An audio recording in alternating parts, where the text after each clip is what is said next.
This episode of The Matt Feret Show is brought to you by the Brickhouse Agency. Brickhouse is a boutique independent health insurance agency that focuses on finding the right Medicare coverage for folks across the country. Matt's wife, Nikki, is the heart behind Brickhouse. She's great at making confusing things clear and is passionate about helping people find a Medicare insurance policy that suits their individual needs. To schedule a free one-on-one appointment with Nikki or a member of her team, head on over to brickhouseagency.com or simply call 844-844-6565 and someone will help you schedule a phone call or a Zoom meeting. The consultation is free because the insurance companies pay Brickhouse, not you. There's never any pressure or obligation to enroll.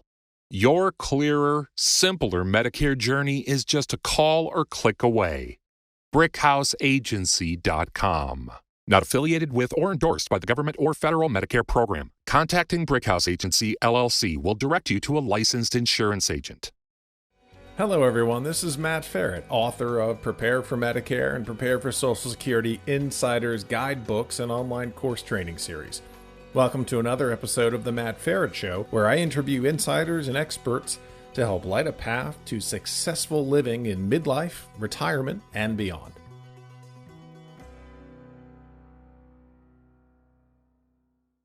Lisa, welcome to the show. Oh, hi, Matt. Nice to be here. Thanks so much for having me on your show as your guest. I'm really happy to be here. I'm happy you're here. So tell everybody what you do, how long you've been doing it, and how you help people. Okay. I have a very unique profession. There's not a lot of us out there, but I am what's called a certified dementia practitioner. I am also a certified dementia care trainer and a behavioral specialist. So my area of expertise is I help families and caregivers navigate the heartbreaking and daunting challenges that they face when they have a loved one or are caring for somebody that is progressing through Alzheimer's disease or one of the other brain diseases that causes dementia. This is a very long process. The average person lives with it from 8 to 15 years. A lot of people, they live with it even after the onset of the symptoms for another 20 years. So it's a very long and challenging process for family members to deal with and try to maintain a quality relationship with their loved one. And it's so difficult to do because as they're progressing through the various stages of the disease and their brains are changing due to the ongoing damage being done to their brains, the family members and caregivers deal on a daily basis with very, very unexpected changes in their loved one. And most people, I've been doing this for 30 years, you asked me that question, but my very first experience was about 50 years ago when my grandmother was diagnosed with, back then they called it senile dementia, which is synonymous with Alzheimer's disease. I was a teenager at the time. I remember going over to her house one day and she started telling me about these birds that lived in her mattress and they came out at night and pecked at her face, and that these men were constantly trying to break into her house and steal her jewelry and trying to kill her, and that these rats were invading her home. And I'd never heard anything like this out of my grandmother's mouth before. And my mother never said anything about her diagnosis because way back then you didn't talk about it. So my experience with this disease actually dates back close to 50 years, but I have been doing this professionally for 30 years. And the number one commonality that I have noticed in family members and caregivers is their lack of understanding of really what happens on a minute-by-minute, day-by-day basis that is a result of the disease. Most people associate Alzheimer's disease or dementia with exclusively memory loss and confusion. And it is so much more complicated than that. And my grandmother is a very good example. She displayed the suspiciousness, the paranoia, the hallucinations, the delusions, all of these side effects, if you will, that are a direct cause of the damage being done to the brain. And I have learned in all the thousands of families that I have worked with and counseled that once they understand a little bit more about the depth of the disease and how it's changing the brain and what to look for and what to expect as their loved one progresses through the stages from early stage to middle stage to late stage, it is so helpful to them to be able to deal with this, because a lot of our instinctive reactions are actually counterintuitive to the way we teach people how to effectively respond to any given situation that comes up. And that's not natural to us. It's counterintuitive. And so if, let's say I went to visit my mother in a memory care unit and she didn't know who I was, my gut response might be, oh, Mom, you know me. Don't you know me? Don't you remember? I'm Lisa. That's what people instinctively want to say for a variety of reasons. Their feelings are hurt that their mother doesn't recognize them. They want to fix them. We all want to fix people. And they want them to be back the way they knew them before their brains succumbed to a brain disease. And that's not what we teach. So I work with people, and that's why I wrote the books I wrote, and I'm developing a training program, because I have discovered that once people really have a better understanding of how their loved one is changing because of the illness, and then effective responses, then they can really focus on what really matters, and that's spending quality time with their loved one through this disease. It's a long course, as I mentioned, and not with the added stress and frustration of constantly arguing, constantly fighting, constantly not knowing how to respond to that just, outlandish thing they just said, like, oh yeah, there's birds living in my mattress and they come out at night and peck my face. I mean, that's a very far-fetched thing to come out of your grandmother's mouth, but of course, I had no reason to doubt her. She'd never lied to me in her life, and I could tell that she completely believed it. And I took her into her bedroom that day, and I said, well, show me where these birds are living. So we went into her bedroom, and I threw the covers off of her bed, and I looked under the mattress, and I said, Grandma, help me here. I'm not seeing where these birds are coming in and out of your mattress, or how they're getting in, or where they are living. And she very cleverly said to me, she says, oh, Lisa, you might not see them, but they're there. They are just very clever.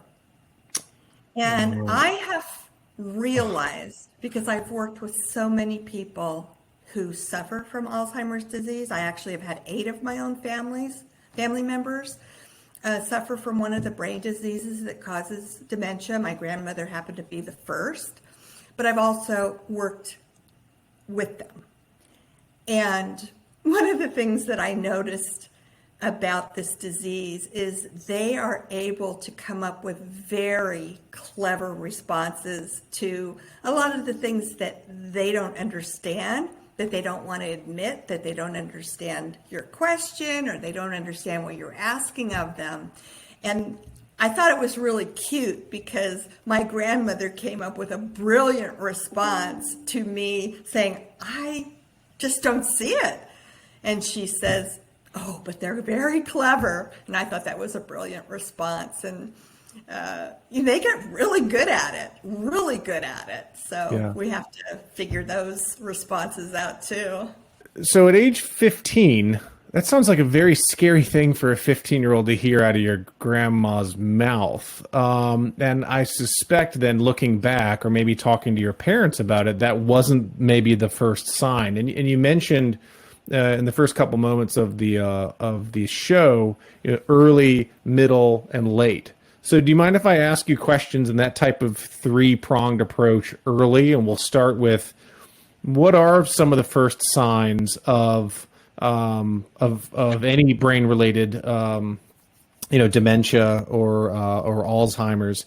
Is it immediate? One day somebody says something, there are birds in my mattress, or are there things that lead up to that we must be attuned to? So that is a really important question, and a lot of people don't. They come to me with that exact question, because if they, all of a sudden forget a name in the middle of a conversation, a lot of people think, oh no, am I starting to develop Alzheimer's disease? So let me address that. That makes this disease one of the most difficult diseases to diagnose in several different ways. Number one, it's very difficult to differentiate between the normal aging forgetfulness that we all go through as we get older in life to the next level up, which is called mild cognitive impairment. Now, some people who kind of progress into mild cognitive impairment, they stay there. But others continue to progress, and mild cognitive impairment ultimately turns into dementia caused by there are over 100 brain diseases that cause dementia. Alzheimer's happens to be the one that we hear the most about. It is the most common form of dementia. So because of that, most people are not diagnosed with Alzheimer's disease until they're well into their mid-stage. Oh, okay. Because the signs and symptomology is so hard to detect in the beginning stages, and because there's no known test to diagnose Alzheimer's right now. Yeah, I've read that. Yeah, and I've also read, you get all the stuff online. They're like, regular age-related memory loss is, what did I come into this room for? And then, an advanced one is, I found my car keys in my fridge. Well, those seem really kind of, I don't know, too easy to recognize that stuff. And to your point, let's first forget about doctors for a second. So if I'm a caregiver, even an informal or a formal one, or it's just my parents or my grandparents, are there examples like that are telltale signs, or is because there, as you said, over 100 brain diseases that lead to dementia, is there really no easy checklist someone like me could even begin to think about or even begin to notice? There are subtle signs. There are more than subtle signs. So I'll kind of address that for you. It's funny that you use the example, what did I walk into that room for? Because I did that last week. I walked into my kitchen. I stood there, with the dunce cap on and asking myself, all right, I know I came in here for something, but I cannot for the life of me remember what it was. Well, I've done that before, and I've just made myself a sandwich, so I adjusted.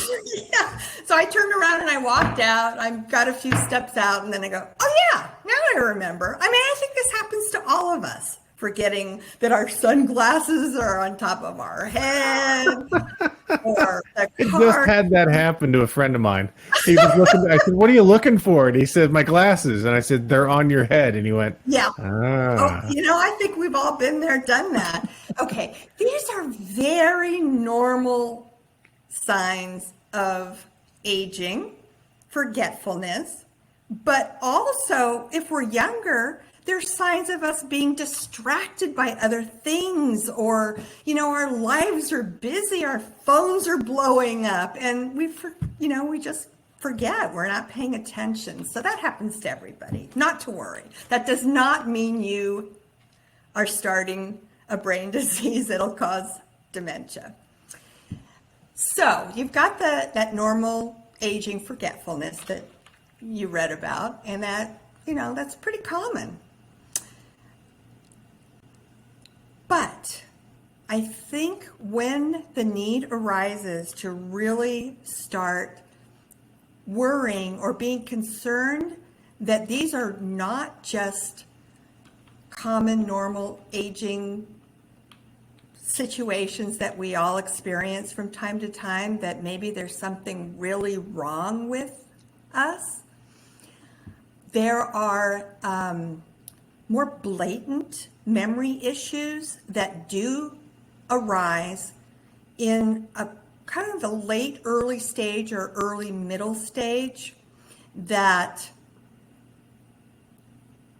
would necessitate really going to the doctor and finding out if there's something more serious going on. And let me address a couple of those. So what we tell people, if you start to notice that your memory is declining to the point where it's interfering with your activities of daily living, and I'll give you a couple examples. Okay. You're having trouble balancing your checkbook, and you never did before. You walk into your kitchen, and that coffee maker that's been sitting on your counter for decades, that you turn on every single day and have been for years, all of a sudden you can't remember how to operate it. And that continues to happen for a while. And to answer your other question, no, dementia does not show up overnight. It's a process that takes a long time to get to this point that we're talking about right now, where it's starting to interfere with your activities of daily living and function as a normal human being. And some people live with the early stages for 10 years. And they live fine by themselves, and they go about their business, and they're still driving. And then all of a sudden, these things show up and start to happen. It's like, I can't remember how to make up myself a cup of coffee, and I've been doing it for years. Your example of leaving the car keys in the refrigerator or the freezer.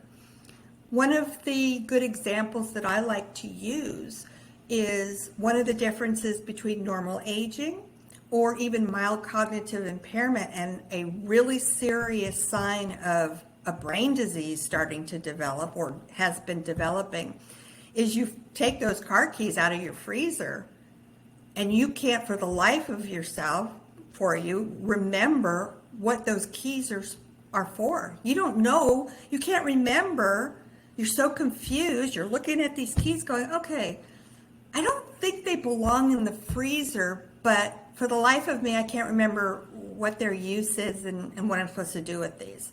That is a clear sign of something more serious going on, that you don't recognize the function of things anymore. So can I just say that sounds horrifying? Like, if I do that, am I going to know, or am I going to talk myself out of... What do most people do? Because I got to think... I have no idea, but all I can do is just make it personal and about me, which is if I find myself doing this and it's shocking to me that let's just use the example, right? I've the keys are in the freezer. I've found them and I don't know that they go to my car or my house. Do I know at that point that that's bad and that's not good? Well, or am I progressed enough to be like, it scares the you-know-what out of me to think that at some point in my life, I might, I know it's probably not the right phrase or the incorrect phrase, but I might be losing my mind. I don't want to know if I'm losing my mind. I just want to lose it or not lose it. And I think it just scares whatever word you want to throw in there out of me that I'm going to realize it. Or will I talk myself out of it or rationalize it? What do you see? Am I off here? No, not at all. And I think most of us feel the same way. I think developing Alzheimer's disease is one of the biggest fears that we all have because it's such a dreadful disease. You completely lose yourself. But there is a statistic out there, so I'll just cite the statistic because it's factual. About 50% of the people who develop Alzheimer's disease or a brain disease that causes dementia are aware of it.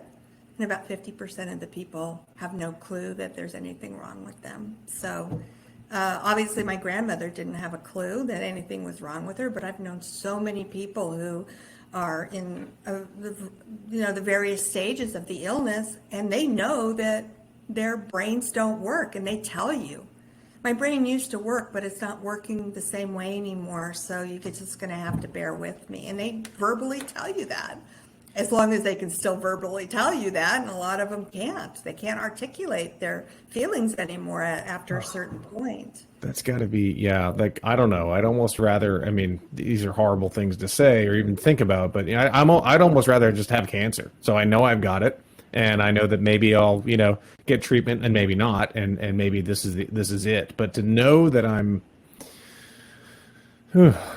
it's just scary. What if you're the 50% of the people who are recognizing this thing? Do you live with it? Do you immediately let people know? Do you immediately go to your doctor, or do you just, wish it goes away or stays the same? What do you do if you're in a space where, oh my God, maybe I do have an issue? What should you do?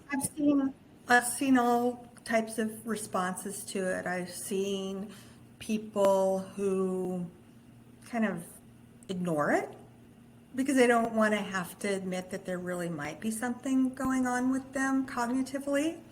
I've seen people rush to their doctor at the slightest instance of forgetfulness, like, me forgetting why I walked into my kitchen a week ago. Yeah, that would be me, by the way. I would run immediately. I wasn't concerned because I know that it's common, and I don't feel that even though I've had 8 family members, 5 of those were actually blood relatives, and the disease does tend to run in families.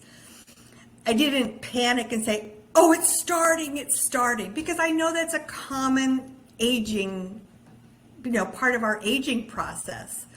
And it just was a one-off thing. And, it just kind of, I was probably thinking about 1,200 other things. So I wasn't concerned about it. But other people freak out about a one-off thing like that, and I don't blame them. I've had that'd be me. I'd freak out. I'd immediately run to a doctor and say, please test me for something you can't test for.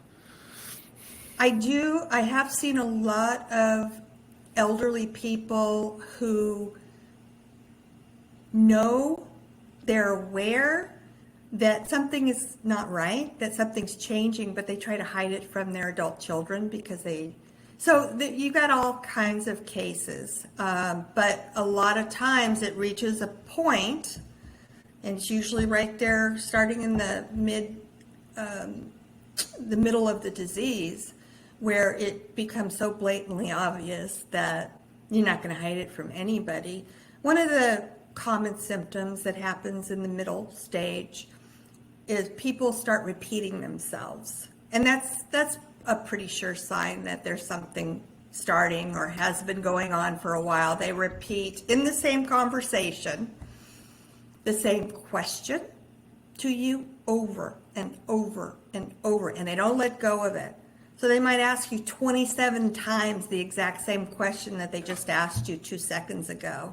And it's very frustrating for caregivers and family members, but they honestly are not trying to annoy you. They honestly don't remember that they just asked that question. Or they repeat the same story in that same conversation over and over and over. It's like, Mom, you just told me that story. And is that different when, like, if somebody tells you a story day 1 and then day 3 they'll tell you the same story? Is that the same thing? No, it's when they repeat the same question or the same story over and over within that same conversation. Okay. And it's like a broken record. Then they might do it again 3 days later, but That's a really telltale sign that there's probably something going on there, because it's very common for people with dementia to do that.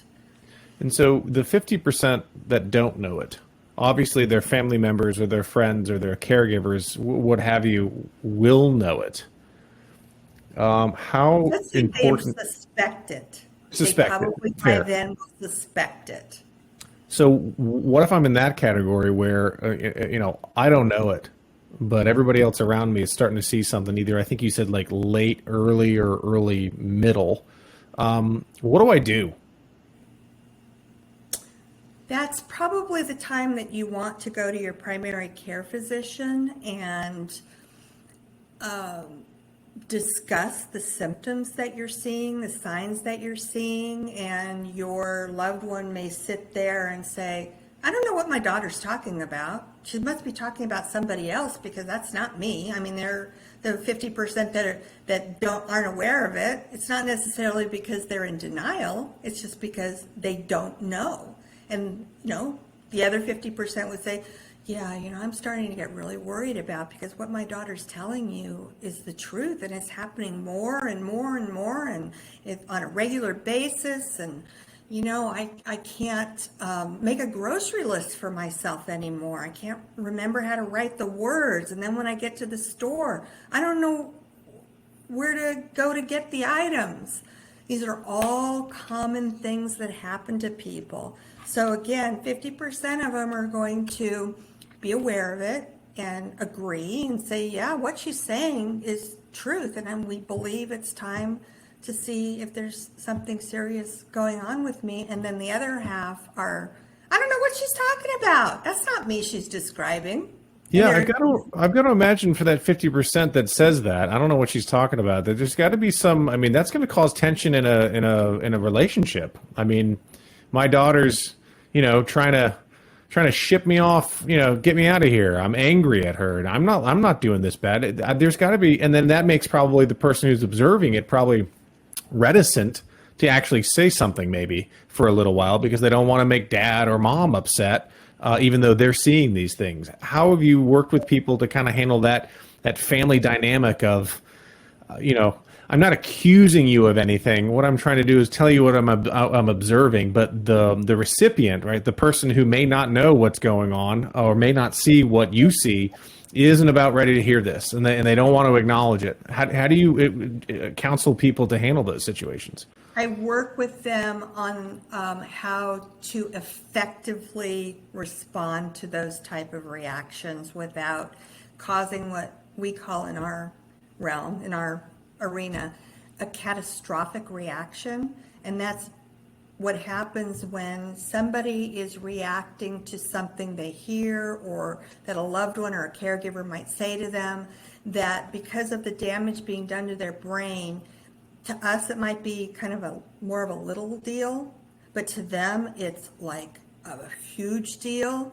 And then they have a meltdown. That's called a catastrophic reaction. So I teach people how to effectively respond to, the various things that come up on a day-to-day basis that will minimize that situation from escalating into a catastrophic reaction. And it's all in what you say to them, the tone of your voice, your body language, and what I teach doesn't necessarily work every single time. So what I do is I provide people with a toolbox, and they assemble their toolboxes, and if this response isn't effective this time, but it worked for you last time, then you have more tools to pull out of your tool belt to see what else might remedy that situation at that time. Because we're dealing with human beings, and we're dealing with human beings who have damaged brains, and you don't know if what you tried last time this happened is going to effectively work this time, because it's a human being we're addressing, and it's not a math problem. It doesn't have an answer that's predetermined.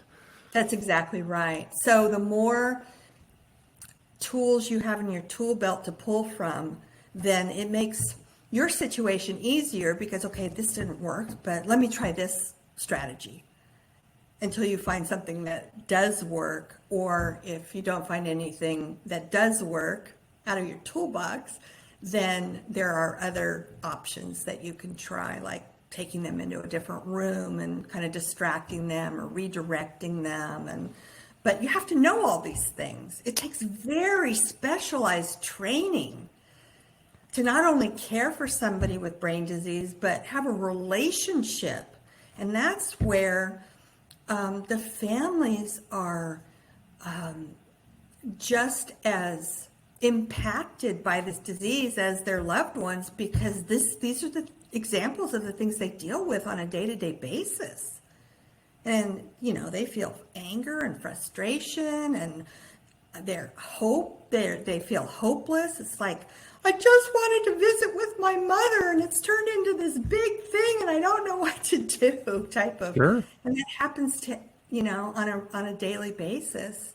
Yeah. And people aren't aware that these things, they're one of the biggest complaints that I hear from family members is after they do get their diagnosis, they get no guidance or direction of what they're supposed to do next, like what they can expect, or resources where they can go out and learn what they need to learn. Because really what it comes down to is, yes, they want to spend quality time with their family member that is suffering from Alzheimer's disease. But the biggest reason why people don't go visit their demented loved ones in their memory care or the facility or their home is because it's so uncomfortable and so awkward, and you get into these tiffs on a regular basis because you don't know how to effectively respond or react to any given situation that comes up. And they come up. I mean, didn't go over to my grandmother's house expecting her to tell me, to sit in the living room and tell me, oh, Lisa, did you know that I have birds living in my mattress that come out at night and peck at my No, it had to face? scare you, scar you for the rest of your life, and scare you at the time. I've had people tell me that when they were about that age or even younger, their parents would take them to visit their grandparents. One of them probably had dementia. Maybe they were living at home or they were in an institutional facility. And they were so freaked out over the behaviors and the things that came out of their mouths, kind of like I experienced with my grandmother. They just never really moved past it. It just freaked them out. And I can understand that because I've been through it myself. Yeah. But there are ways. I want to give hope to your listeners that it doesn't have to be this way. It does not mean that an Alzheimer's diagnosis means the end of your life the next day. There are a lot of ways to provide high quality life to people who suffer from it, but it's up to us as the loved ones and the caregivers to know how to provide the high quality life. They could have a very meaningful and fulfilling life living with this disease for years and years and years to come. But it's up to us, and unfortunately the burden is put on us, or if they're in a care home, to make sure that the people caring for them are up to date on the strategies and the theories and the ideologies and the techniques that are effective and positive versus negative and create catastrophic situations. Yeah. And this is still, I've been kind of involved in this now for 50 years from my grandmother and then doing this professionally. And I'm only starting to notice a turnaround in it just in the last few years since COVID. Well, I was gonna touch on the kind of the system, if you will. I know that sounds conspiratorial. I don't mean for it to be, but let's take it back to that early stage, mid stage, and they go see the doctor, and the doctor can run tests, right? Are the tests written tests, blood tests? Are they accurate? What if I'm seeing what I'm seeing, and the doctor's going, "Yep, nothing's there"? Like, how do I begin to handle my healthcare providers on behalf of, my parent or my loved one or my grandparent? Well, that's why this disease is so difficult, because first of all, most people are not diagnosed. And when I say diagnosed, I use that very loosely, and I'll tell you why in a second. They're not diagnosed until the symptomology becomes blatant and it's occurring daily. And it's like, oh my gosh, there is something definitely wrong with mom. Where before it was like subtle things, and it's like, maybe not, maybe so, but let's wait and see. And as it starts progressing and it does become very noticeable, that you're usually by then you're in your mid stage, and that's when you go to the doctor and the doctor. But so when I say diagnosis, and I use that very loosely, there is no definitive diagnosis today. The only way to definitively diagnose Alzheimer's disease today is to slice the brain and find the disease in the brain after the person passes away during an autopsy. Now, that said, there are tests, but what those tests do is basically eliminate what it's not. And then if they determine that everything that they've tested you for does not turn up being something else, then this is probably Alzheimer's disease that we're looking at. So it's a process of elimination tests, not exactly a diagnostic test. And I want to give you a really good example of a very famous person that most of us have heard about, especially our age group. I mean, I'm probably a lot older than you, but you remember Chris Christopherson? Of course I do. Okay, well, he was one of my favorite artists when I was a teenager. So Chris Christopherson was showing all of the symptoms that we see with Alzheimer's disease. And he was actually diagnosed with it and treated for it for 3 years. They went through the battery of tests and, came down to the conclusion, okay, it's not this. He's got Alzheimer's disease. And he was treated for it for 3 solid years. Turns out it was a misdiagnosis.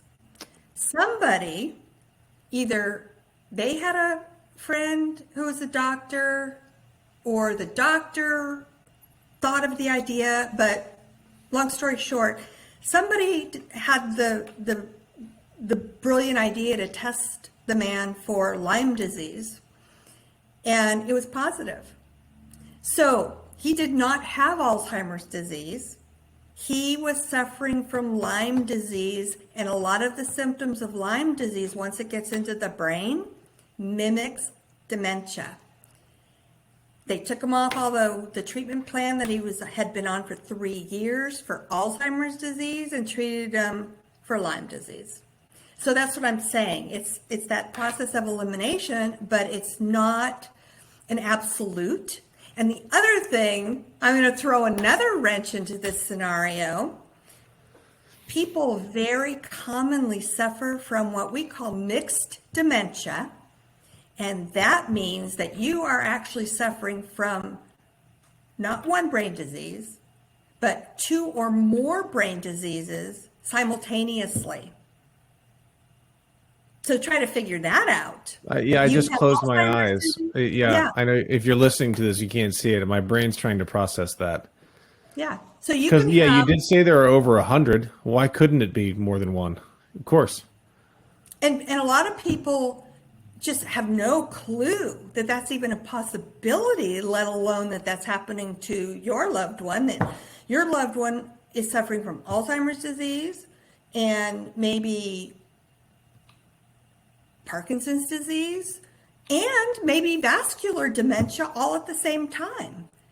And that's it's not as uncommon as we might think. It happens to a lot of people. So then you got like a double, triple whammy there that you're dealing with, because each one of those diseases damages a different part of the brain. And the symptoms are very similar, but there are differences in the symptoms and the way it damages the brain. So, And if you have three, one of them could be a misdiagnosis, to throw that confusion back in. well, I think a diagnosis of Parkinson's disease is actually a lot more accurate. You can diagnose that, like Michael J. Fox, but Alzheimer's disease is process of elimination, and they don't. Sometimes it's not the right diagnosis, just like we saw with Chris Christopherson. Okay, so when you say stuff like that, I totally get it, but then it makes my brain explode because it's, well, now how do I trust my healthcare practitioners? Or can I? Or do I have to go to 2 or 3 or 4 or 5? Or are all of them going to have the same tools available to them? Is there a specialist? Is there a specialty hospital? Or do I have to call you and figure out how to self-diagnose this myself? Do I have to play my own doctor? I mean, it's really, I don't know. It's overwhelming what you just said. It was like, how do I know? Yeah, it's overwhelming. It is overwhelming. And I think that's kind of the realization I've come to throughout my career is I don't think people have any idea how overwhelming this disease can be, because it's not just about memory loss and confusion. It's not just trying to set your loved ones straight about the fact that they don't remember your name or that you're even their daughter. It's all these things we've been talking about today, and it is overwhelming. There's so many different things that you need to know about. And to answer your question, unfortunately, there is no cure for this disease. There are medications when it's first diagnosed that the doctors do sometimes put their patients on that can slow the progression of the disease, because it is a degenerative and progressive disease. It does get worse and it is terminal. There's no cure, there's no reversal of it. But there are medications that doctors do put their patients on that does work for somebody. It doesn't work for everybody. That does slow the progression. But it only works for so long, and it works on each individual differently. So some people can be on it for years and you don't really see any further decline in their disease. Some people can't tolerate the medication, so they can't be on it. And other people, it might work for a very short period of time, then all of a sudden it just stops working, it reaches its plateau, and it's not effective anymore, so you're taken off, and then you just have to go with the natural progression of the disease. And that's different for everybody.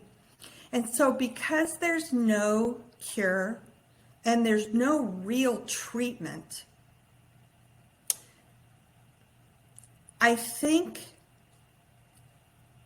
when you're at the end of the day,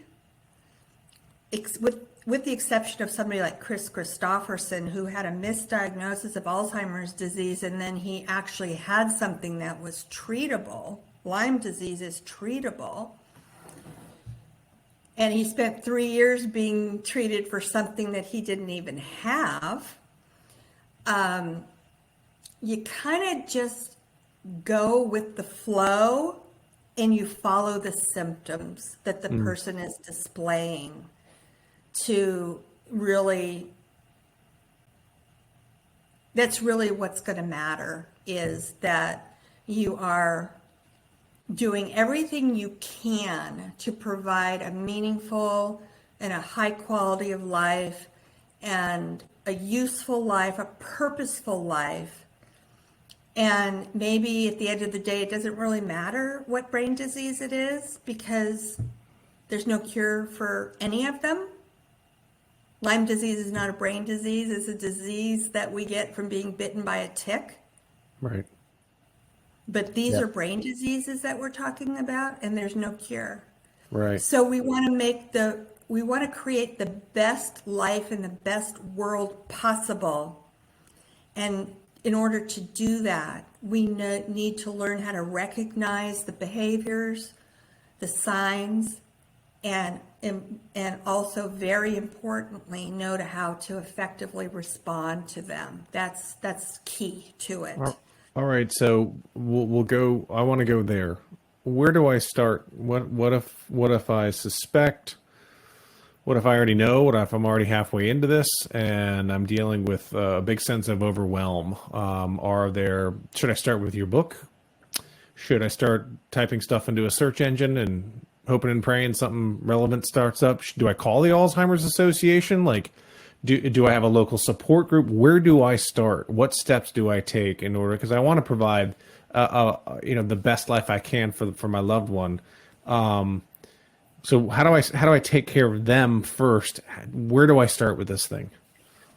My genuine answer to that question is all of the above. I think, I purposely designed the book to give people at least enough of an understanding about what the disease is doing to their brain, so they at least kind of have more of an understanding than they had before reading the book, what to expect in their loved one.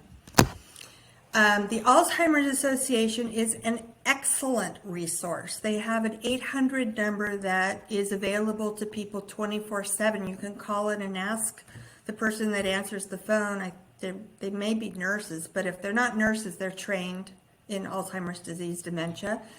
And they're there to help you and to help with your overwhelm and guide you if you're in a situation that you just absolutely feel is getting out of control and you don't know how to handle it.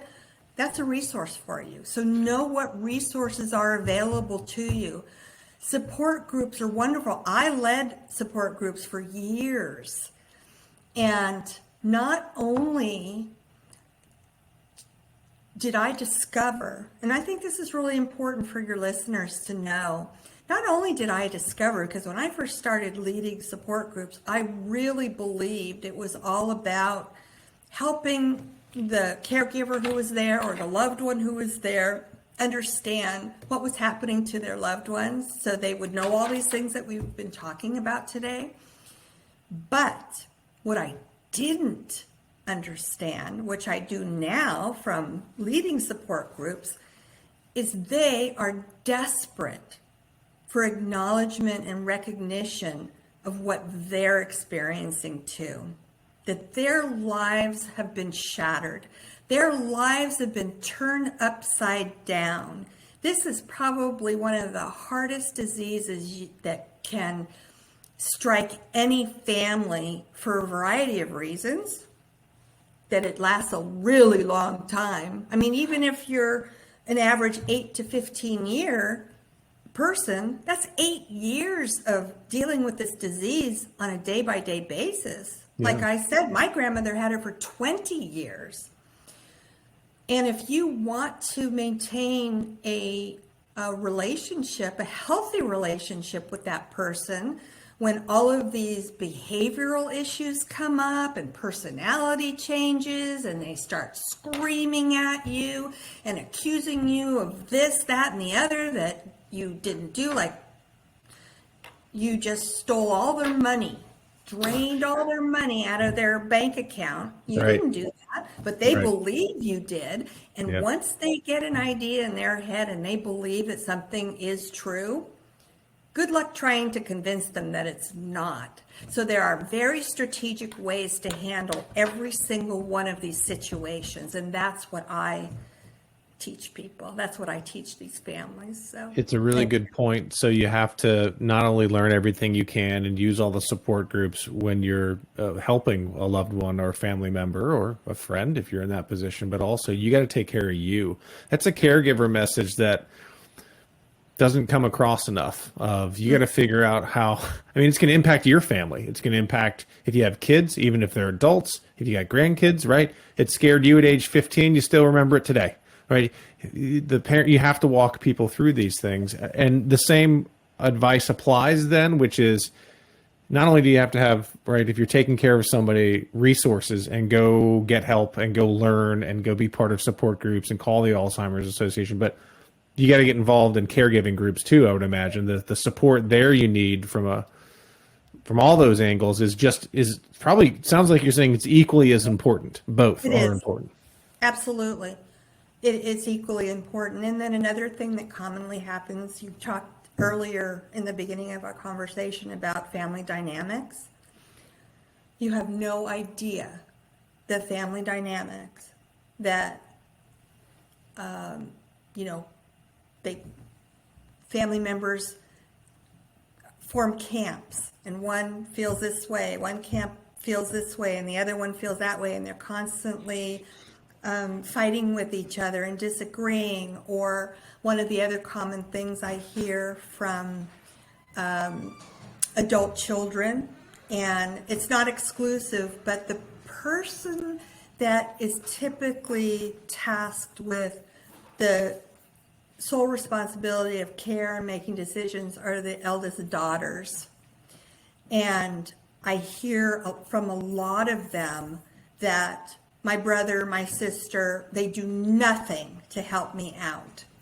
And then they eventually just suffer from complete and utter burnout.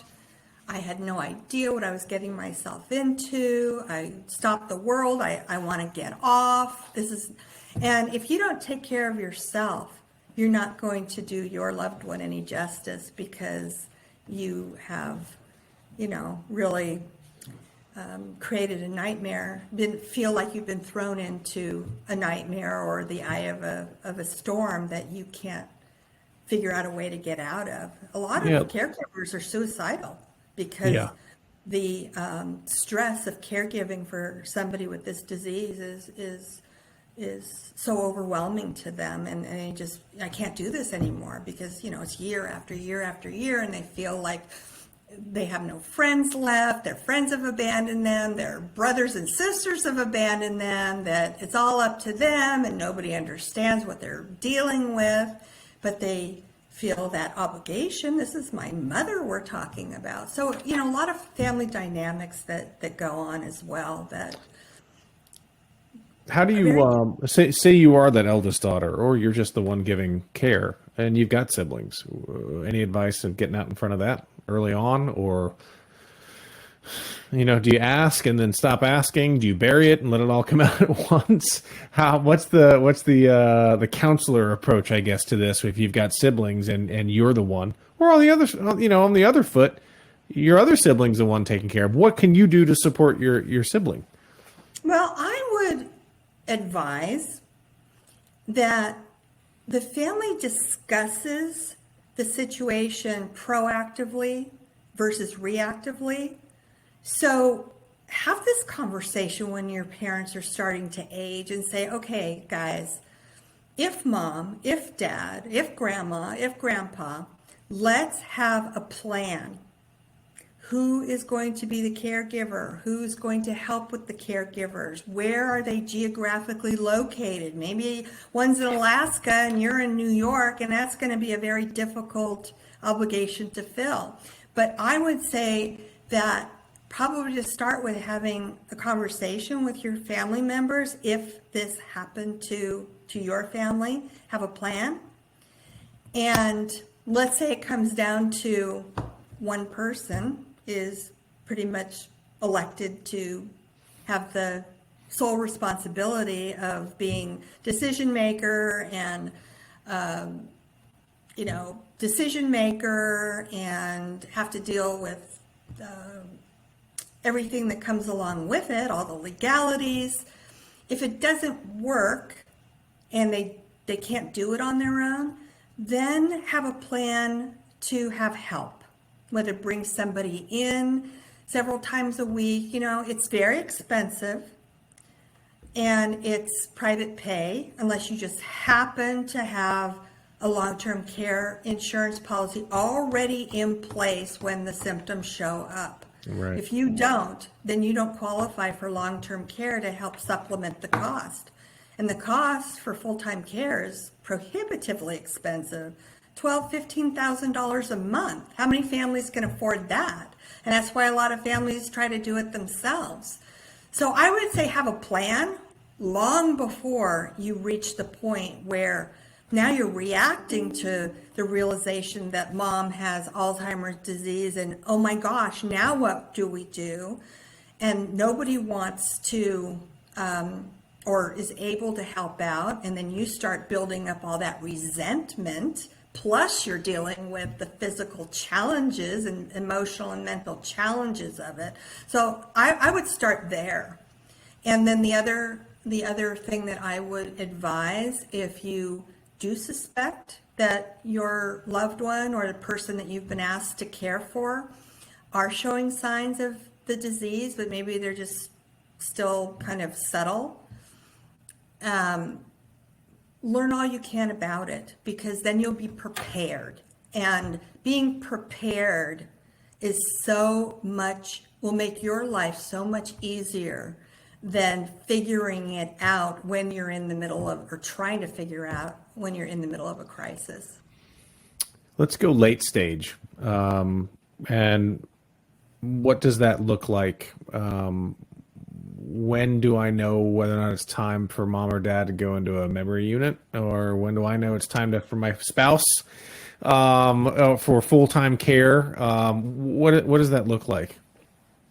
So late stage Alzheimer's disease, or for that matter, pretty much all brain diseases that cause dementia, are the hardest stage. And that's basically the point of the disease where the person needs 24-hour, 7-day-a-week care, and they can't do anything for themselves. All activities of daily living are provided for them. They need to be dressed. They need to be bathed. They need to be fed. They typically can no longer communicate with you. They can't articulate their wants or their needs to you because they've lost their communication skills. So they are 100% dependent on a loved one or a caregiver or a combination of the two. And it's a difficult position for everybody to be in. And you'll reach a certain point where you might want to start arranging for hospice to come in. Now, if your loved one is in an assisted living, they probably have been moved in, but at that point moved into memory care. Mm-hmm. But they can stay for the duration of their life in that memory care unit because they allow hospice to come in. Most of them have what's called a hospice waiver, and hospice can come in and they will help with the care or take over the care along with the staff in the facility, as long as the family, the power of attorney or the medical power, POA, is okay with palliative care, so comfort care, versus being hooked up to any apparatus that's going to prolong their life. If they choose that, they're going to have to go to a nursing home, which is a medical facility or a hospital, because an assisted living facility and a memory care facility are actually social models. They're not medical models, so they cannot care for anybody whose family members insist that they're resuscitated if they go into, So as long as they just want them to stay there for the rest of their days, as comfortable as hospice nurses can make them, and oversee that they're not in pain, and just let them, run their course, then that's an option for people. So you want probably to start having conversations with a hospice organization. Earlier better than later. Don't wait till the last minute. You want to have a relationship with a hospice organization, so when that time comes and you make the decision to get hospice involved in the care of your loved one, you trust them. You feel confident in their abilities. You feel like you have placed your loved one in good hands. And a lot of people wait to the last minute, and I hear about nightmare experiences that they encounter, and they didn't do their research or their homework before it was time to call hospice. They said, I need you. My parent is slipping away and they aren't happy with the care that they're receiving. So many more questions I could ask, but I want to ask one more. Okay. And maybe again, maybe it's just my own personal question that I want to know, which is, I guess, fine, because hopefully other people share it too. How do I not do this to my kids? Like, I don't know that I'm going to have dementia or Alzheimer's, but I don't want them to worry. I don't want to negatively impact their lives. What can I do if I've either got it in my family or I just don't? I just want to get rid of any type of financial or mental or emotional stress that I may cause them and not mean to. I mean, nobody wants to do this to their kids or their caregivers. How do I get in front of this? Can I? You know, it's actually easier done, and it's just about planning and having these conversations when you're still healthy, and find out what the wishes of your parents or your grandparents are, and then devise a plan to be able to execute their wishes when they can no longer express them to you. But you've already had enough of these conversations that you all have agreed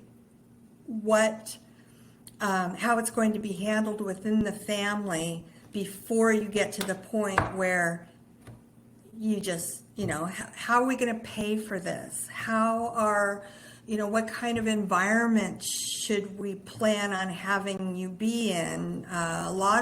Since COVID especially, a lot of families are taking in their loved ones because the death rate in the institutionalized facilities was so high during COVID for people living there that it has scared a lot of people away from them. Sure. So you're kind of seeing a pivot of care approaches now, and family members are bringing them in to live with them, or they're hiring outside help to go in and be caregivers at their homes.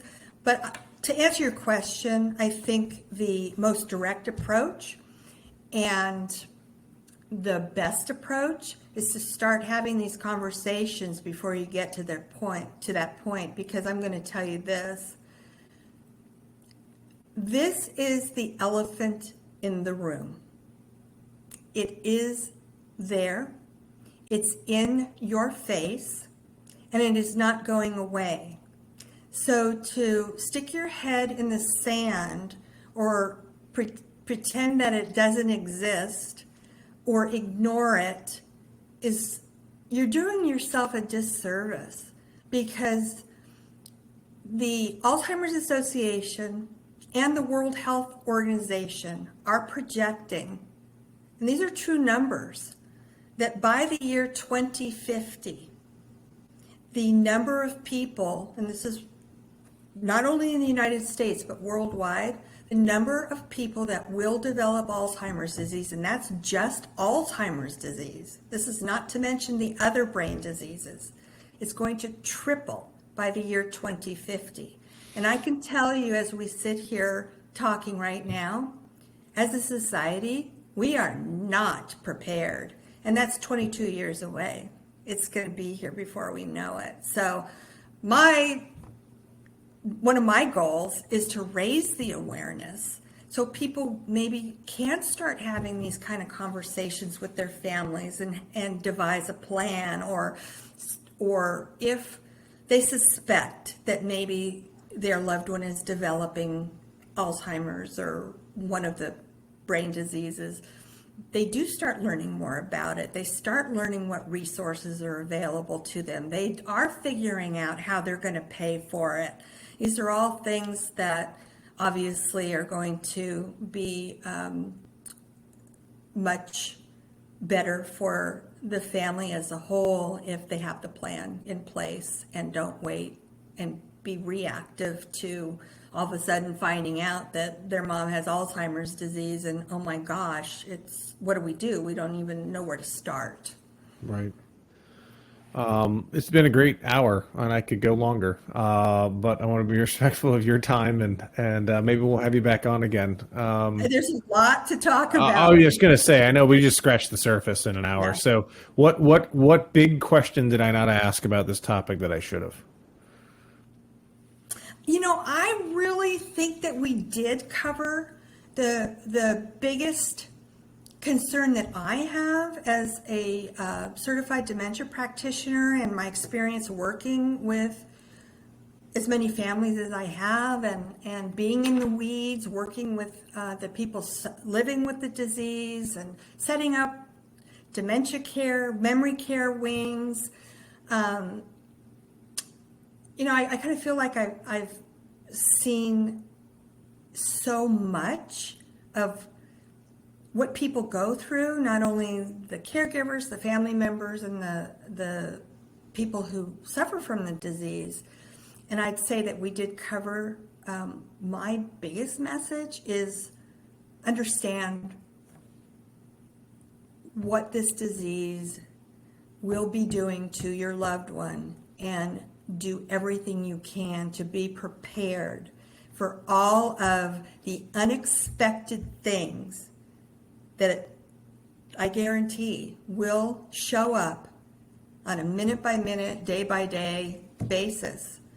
Because the more you're prepared, the easier your experience going through this disease with the person you're caring for or with your loved one is going to be so much easier than not being prepared. Being prepared is really what the key is to this. And that's through education and knowing where your resources are, how to contact them, and not, being on your computer Googling these things when you're in the middle of a crisis. Yeah, that's the That doesn't help anybody. It doesn't help anybody or anything. I will put all the links on the website under the show notes as well. Also within wherever you're listening to this, I'll put them in the actual kind of description. So we'll put all those there. Did you stop recording? No, I haven't stopped recording yet. Do you want me to stop recording? No, I was just going to. I am going to leave this in here, though. That's the funny part. No, I haven't stopped recording because I didn't say thank you. And so when I'll say thank you, Lisa, so much for being on the show and bringing this to light. And we will, like I said, we'll put everything up, all the links to you and how to find you and more about this topic and what you can offer everywhere the Matt Feret Show is. So, Lisa, thank you very much for being on the show. Thank you so much for having me and supporting my message to the world about raising their awareness about this, very difficult disease. So thanks again, Matt. It was a pleasure to be here, and it was a pleasure to talk to you. You're a great host. Hey, thanks. Well, it was nice. Thanks for the compliment, and very happy to do it. It was a pleasure having you on. Thanks, Lisa.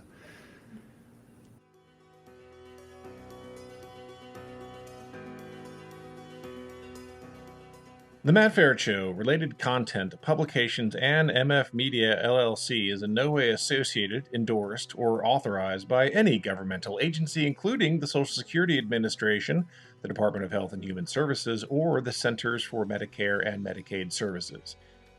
The Matt Feret Show is in no way associated with, authorized, approved, endorsed, nor in any way affiliated with any company, trademark names, or other marks mentioned or referenced in or on The Matt Feret Show. Any such mention is for purpose of reference only. Any advice, generalized statistics, or opinions expressed are strictly those of the host and guests of The Matt Feret Show. Although every effort has been made to ensure the contents of The Matt Feret Show and related content are correct and complete, laws and regulations change quickly and often. The ideas and opinions expressed on The Matt Feret Show aren't meant to replace the sage advice of healthcare, insurance, financial planning, accounting, or legal professionals. You are responsible for your financial decisions. It is your sole responsibility to independently evaluate the accuracy, correctness, or completeness of the content, services, and products of, and associated with, The Matt Feret Show, MF Media LLC, and any related content or publications. The thoughts and opinions expressed on The Matt Feret Show are those of the host and The Matt Feret Show guests only, and are not the thoughts and opinions of any current or former employer of the host or guests of The Matt Feret Show, nor is The Matt Feret Show made by, on behalf of, or endorsed or approved by any current or former employer of the host or guests of The Matt Feret Show.